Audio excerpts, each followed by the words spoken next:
عنایت اللہ شاہ صاحب سے پہلے یہ مسئلہ نہیں تھا تو اس نے کہا ہاں قرآن عنایت اللہ شاہ صاحب سے پہلے آیا یا بعد میں آیا؟ یہ مسئلہ تو قرآن میں ہے اور پھر صحابہ کی زبان سے ہے اور خود رسول اللہ صلی اللہ علیہ وسلم کی جو آخری دعا ہے اللہم اسألک الرفیق الاعلی اللہم اجعلنی بالرفیق الاعلی اللہم الحقنی بالرفیق الاعلی. مرزا جیلمی ابلیس کو ان کا میرا خیال ہے پتہ ہی نہیں 10 حدیثیں کٹھی کڑی ہے رفیق اعلیٰ کی.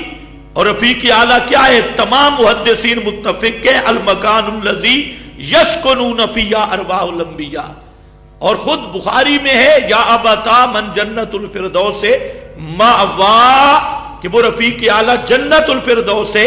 اور یہ بھی بخاری میں ہے کہ جنت الفردوس کا لنٹر اللہ کا عرش ہے. اب اس جیلمی کو کون سمجھائے؟ تو میں نے عرض یہ کی ہے کہ یہ 3 چیزیں ہیں. اگر مرزا جیلمی میں جرأت ہو تو اس پہ اب لائق قلب کیفیت موت اور پھر ارواح کا ابدان کے اندر ہونا انبیاء کے لیے اور عادتاً سننا، ان 3 چیزوں پر کوئی دلیل قرآن سے شروع کرے یا صاف اقرار کرے کہ قرآن مقدس میں یہ مسئلہ نہیں تو پھر انشاءاللہ ہم قرآن سے دکھا دیں گے. اور اس کے بعد احادیث بہقی، وہ جو بہقی کا حوالہ دے رہا ہے اس میں بھی خیانت کی. اس بہقی کے حیات الانبیاء رسالہ میں وہاں تو یہ لکھا ہے کہ لم یترک، پیغمبر کو 40 دن کے بعد قبر میں رکھا ہی نہیں جاتا، قبر سے باہر آ جاتی ہے. اور جو سیوطی بہقی کی بات کر رہا ہے وہ تو نبی اللہ حیٌ فی قبری یسیر فی اطراف الارض کیف یشاء یتصرف فی العالم، کہ پیغمبر چلتے پھرتے ہیں، جہان کا کاروبار کرتے ہیں اور تصرف کرتے ہیں. یہ مرزا جیلمی کا یہ عقیدہ مانے گا تو خود مشرک بنے گا جو اپنے بقول خود ایک چیز کو شرک کر کے پھر جی بہقی نے کہا ہے اور سیوطی نے کہا ہے. تیسری بات یہ ہے کہ قبر کی بات جو اس نے کی ہے کہ قبر کوئی اور ہے ہی نہیں، یہ بھی اس کی جہالت ہے. اب دیکھیں فرعونیوں کو غرق کیا گیا اور اس میں ایک جملہ سمجھنے والا ہے. قرآن پاک میں ہے اغرقوا فادخلوا نارا، غرق ہوئے اور فوراً آگ میں داخل ہو گئے. تمام اہل سنت ابن کثیر ہی اٹھا لیں، تمام اہل سنت کہتے ہیں کہ ھذا اصل کبیر فی اثبات عذاب القبر، عذاب قبر کے ثابت کرنے پہ یہ سب سے بڑی دلیل ہے. اب یہاں کس چیز کو قبر کہا گیا؟ یہ جو قبر عرفی، حفرہ محفورہ، یہ تو فرعونیوں کی قبرستان مرزا جیلمی کے باپ نے بنایا تھا. وہاں تو قبرستان تھا نہیں، یہ معروف قبر تو نہیں تھی، تو پھر یہ اہل سنت کی عذاب قبر پہ دلیل کیسے بنی؟ حالانکہ تمام اہل سنت اس کے قائل ہیں. تو اصل میں یہ علمی مسائل اس جاہل جہلمی کے بس کا روگ نہیں ہے. کیا یہ روایت بھائی پرچی صاف لکھو اور تھوڑا موٹی لکھو، پتہ نہیں کیا لکھا ہے. ہاں للڑ واحیاتیوں کے ایک شیخ الحدیث نے فَيُمْسِكُ الَّتِي قَضَىٰ عَلَيْهَا الْمَوْتَ کا یہ مطلب لیا کہ روح اور جسم دونوں دنیا میں واپس ہوتے ہیں، صرف روح کا مطلب لینا غلط ہے. اصل تفسیر یہ ہے کہ مکمل انسان پر موت آتی ہے اور مکمل انسان جسم اور روح ہے. جو اشاعتی اس کا منکر ہے. اعتراض اشاعتی جسم مثالی کی طرف اعادہ مانتے ہیں. آئیے اعادہ فیمسک کے خلاف نہیں. پہلی بات یہ ہے کہ یہ للڑوں کا شیخ الحدیث ہو تب بھی یہ نرا ان پڑھ ہے جس نے یہ بات کی. کہتا ہے روح جسم دونوں پہ موت آتی ہے، ٹھیک، لیکن موت کہتے کس کو ہیں؟ یہ مسئلہ حل کرنا چاہیے کہ موت کا معنی کیا ہے. ابانت الروح عن الجسد، روح کا جسم سے جدا ہونا، اور جو روح جسم سے جدا ہوئی اس کے بارے میں فرمایا فَيُمْسِكُ الَّتِي قَضَىٰ عَلَيْهَا الْمَوْتَ لَا يَرُدُّهَا إِلَى الْبَدَنِ، جو روح جدا ہوئی اب وہ روح قیامت تک بدن میں واپس نہیں آ سکتی. تو بدن پہ اس لحاظ سے موت ہے کہ روح سے جدا ہو گئی، اور روح موت الروح ہے مفارقتہ عن البدن، اور روح کی موت اس کا بدن سے جدا ہونا. بدن کا اس لحاظ سے کہ روح سے خالی ہو گیا موت کا اطلاق، اور روح پر موت اس لحاظ سے کہ وہ بدن سے جدا ہو گئی. تو اس میں تو بات ہی آگے چل رہی ہے کہ اب یہ حالت رہے گی کب تک؟ وہ ہے قیامت تک. فَيُمْسِكُ الَّتِي قَضَىٰ عَلَيْهَا الْمَوْتَ.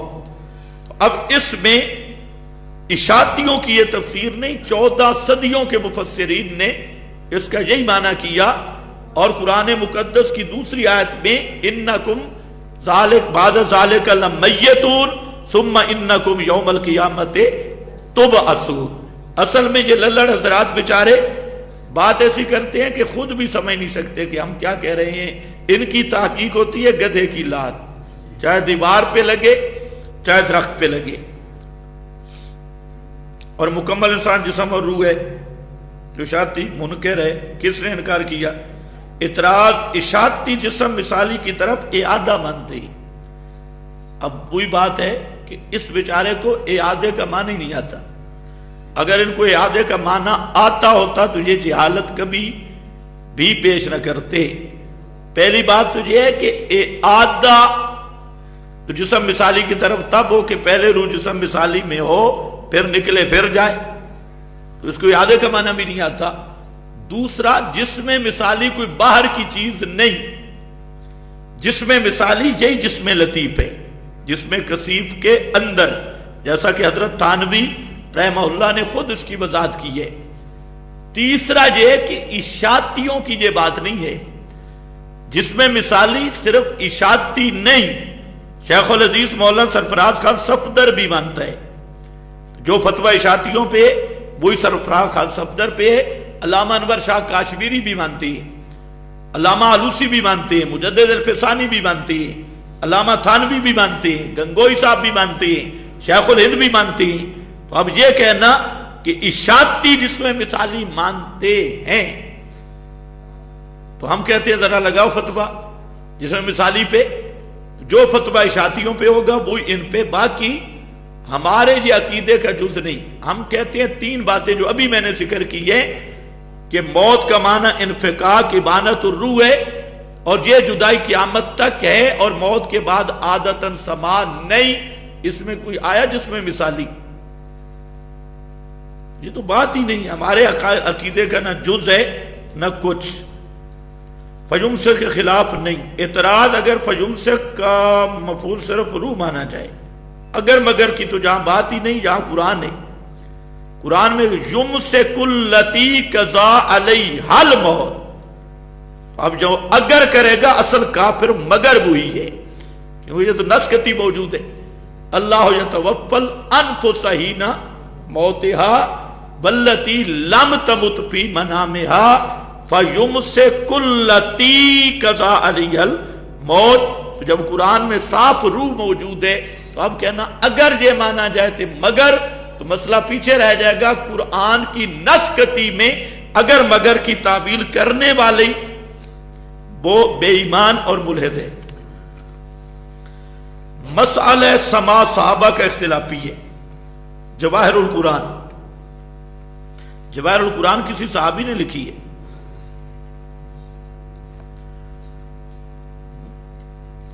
اب یہ بات بھی سمجھو، یہ بڑا پیش کرتی ہے بے وقوف.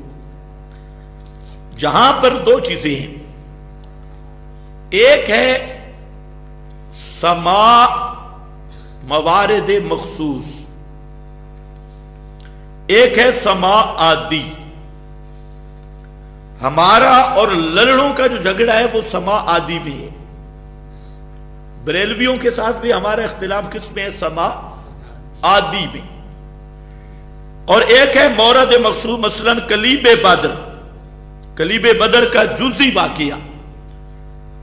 تو جہاں پر دو عنوان ہیں، ایک سما عادی ہے جو ہمارا اور مشرکین کا اختلافی مسئلہ ہے، اور ایک سما موارد مخصوصہ یا خرق عادت ہے.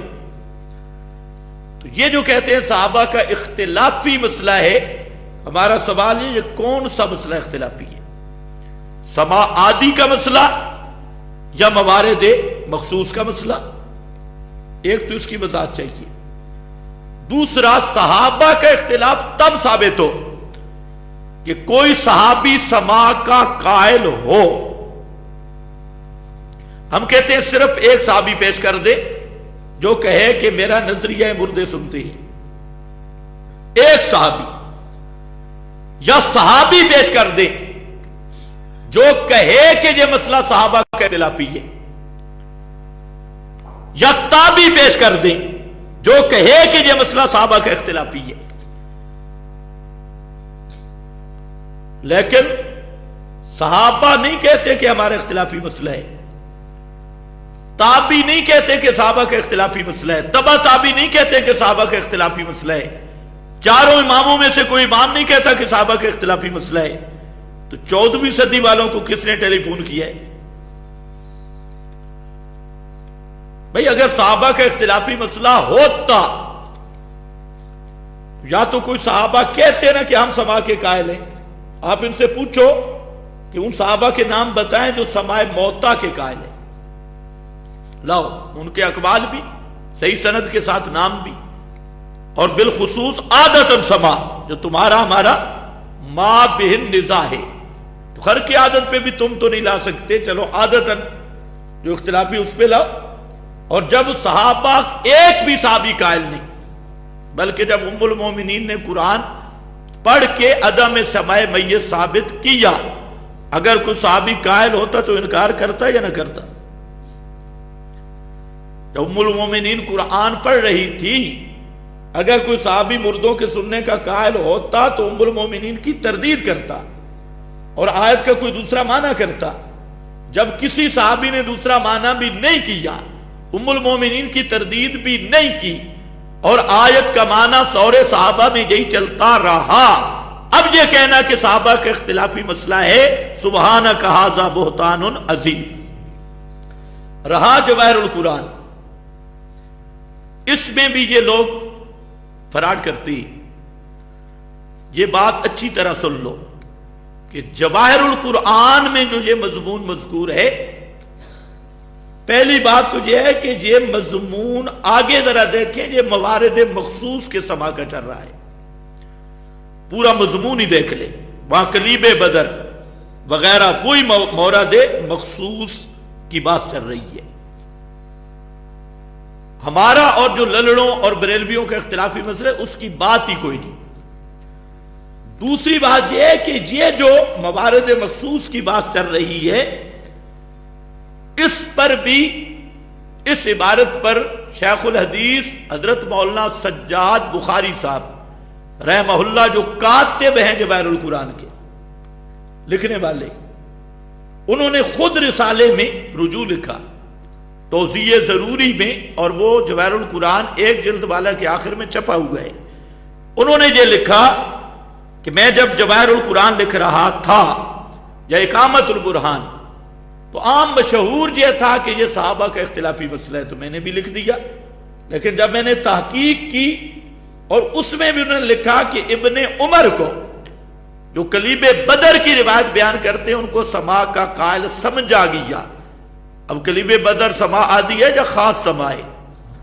وہ خاص مورد مخصوص کا سما.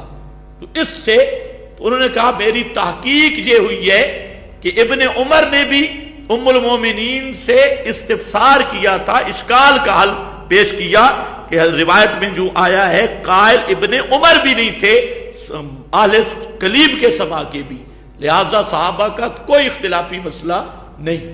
اب جو جواہر القرآن پر اختلافی لکھنے والا ہے اور وہ بھی موارد مخصوص کا اور وہ خود اعلان کر رہا ہے کہ مجھ سے غلطی ہو گئی اور یہ بات